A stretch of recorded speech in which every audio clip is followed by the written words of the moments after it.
Haleluya, haleluya. Puji Tuhan. Shalom, selamat pagi, salam sejahtera bagi kita semua. Bapak, Ibu, Saudara dimanapun berada. Kita mengucap syukur pagi hari ini kita kembali bangun dengan tubuh yang diberkati Tuhan.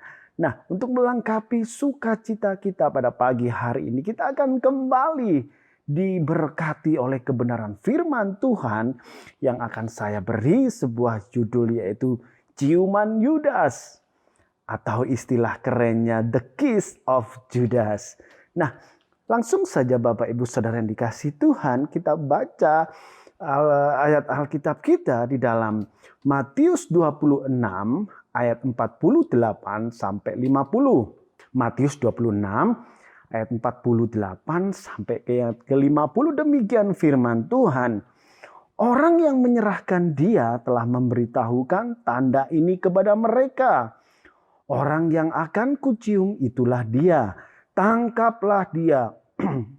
Dan segera ia maju mendapatkan Yesus dan berkata, "Salam Rabi." Lalu mencium dia. Tetapi Yesus berkata kepadanya, "Hai teman, untuk itukah engkau datang?" Maka majulah mereka memegang Yesus dan menangkapnya. Puji Tuhan, Bapak Ibu Saudara yang dikasihi Tuhan, ya berbicara tentang ciuman atau mencium, ini adalah sebuah tradisi. Ini adalah sebuah atau juga sebuah bentuk ekspresi dari sebuah kasih sayang atau penghargaan terhadap orang yang dikasihi atau dihormati. Jadi inilah ekspresi bentuk kasih sayang terhadap sesama mungkin, pasangan mungkin dan sebagainya. Namun berbeda dengan ciuman yang dilakukan oleh salah satu murid Yesus, yaitu Yudas Iskariot. Boleh dikatakan ini adalah sebuah ciuman yang sangat mengerikan sepanjang sejarah. Ini adalah sebuah ciuman, suatu ciuman kemunafikan. Dengan ciuman itu dia menjadi pengkhianat. Dengan ciuman itu dia menjual gurunya dengan seharga 30 keping perak. Nah, secara tidak langsung dengan ciuman itu pula dia menciptakan neraka di dalam hidupnya. Nah, Bapak Ibu Saudara dikasihi Tuhan, mengapa orang yang dipakai Tuhan dapat melakukan hal-hal yang demikian? Mengapa orang yang setiap hari mendengar firman Tuhan, ya, berdampingan dengan Maha Guru, ya, yaitu Yesus Kristus, dapat melakukan kesalahan yang fatal? Nah, karena dia membiarkan dirinya dikuasai yang namanya ketamakan. Apa itu ketamakan? Yaitu sifat serakah. Selalu ingin beroleh banyak untuk diri sendiri. Nah, dari mana kita bisa tahu bahwa ketamakan ini menguasai yaitu Yudas Iskariot? Dalam Yohanes 12 ayat 5 sampai 6, di situ kita akan mengetahui bahwa Yudas ia sering mengambil uang kas yang dipegangnya.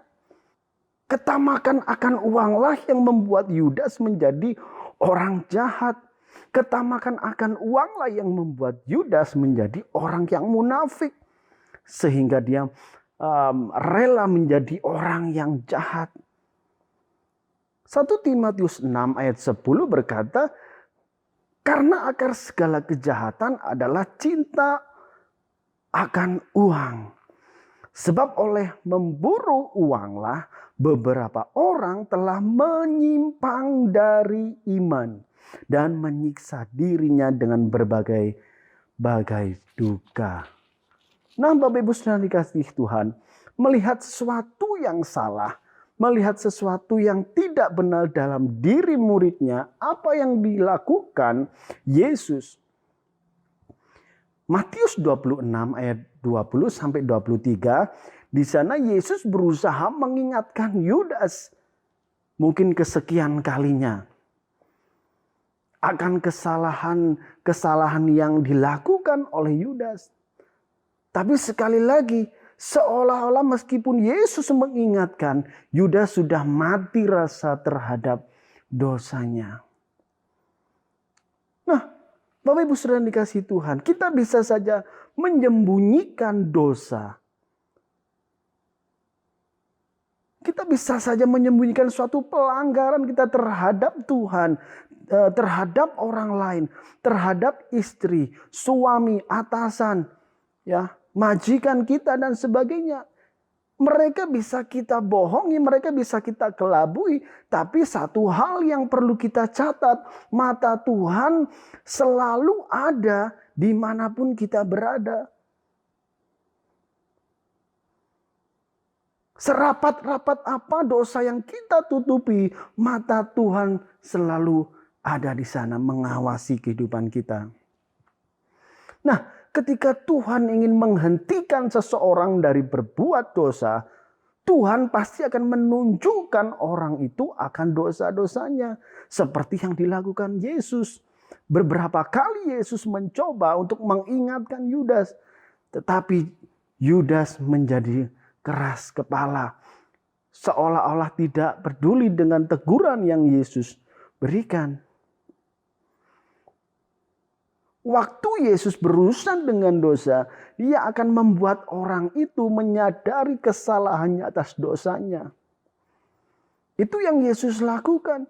Itu tergantung respon kita terhadap teguran itu dalam kehidupan kita. Kalau kita meresponi dengan bijak, kita pasti selamat. Tuhan bisa memakai siapapun, apapun untuk menegur kehidupan kita. Mengingatkan kita akan kesalahan-kesalahan kita. Tuhan bisa pakai siapapun dan apapun. Bisa pakai orang lain, tetangga kita, suami, istri, hamba Tuhan dan sebagainya. Mari Bapak Ibu Saudara dikasihi Tuhan. Selagi Tuhan masih beri kita kesempatan. Selagi kita masih bisa diingatkan, cepatlah bertobat. Cepatlah kita berbalik dari hal-hal yang tamak. Cepatlah kita berbalik dari hal-hal yang jahat. Sebelum sesuatunya menjadi terlambat. Kita mau lihat ending dari Yudas, kisah Yudas ini. Yudas berakhir dengan sebuah penyesalan dan kematian yang sangat-sangat mengerikan. Nah, puji Tuhan Bapak Ibu Saudara dikasihi Tuhan. Dari cerita ini kita mau belajar bahwa kehidupan kita harus kita menjauhkan diri dari hal-hal yang tamak. Jangan sampai ketamakan itu mempengaruhi kehidupan kita sehingga kita berbuat hal-hal yang merugikan diri sendiri, merugikan orang lain, dan menyakiti hati Tuhan.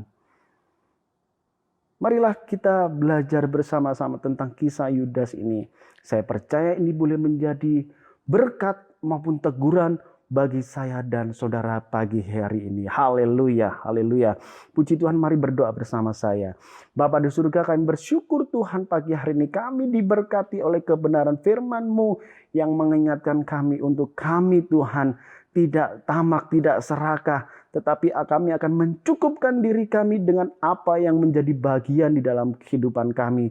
Roh Kudus tolong kami, pimpin kami, tegur kami, ingatkan kami jika kami sudah mau melenceng dari jalan-jalan Tuhan.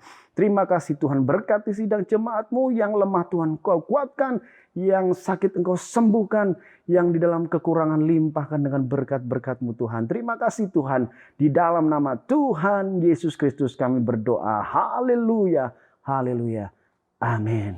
Immanuel, Immanuel,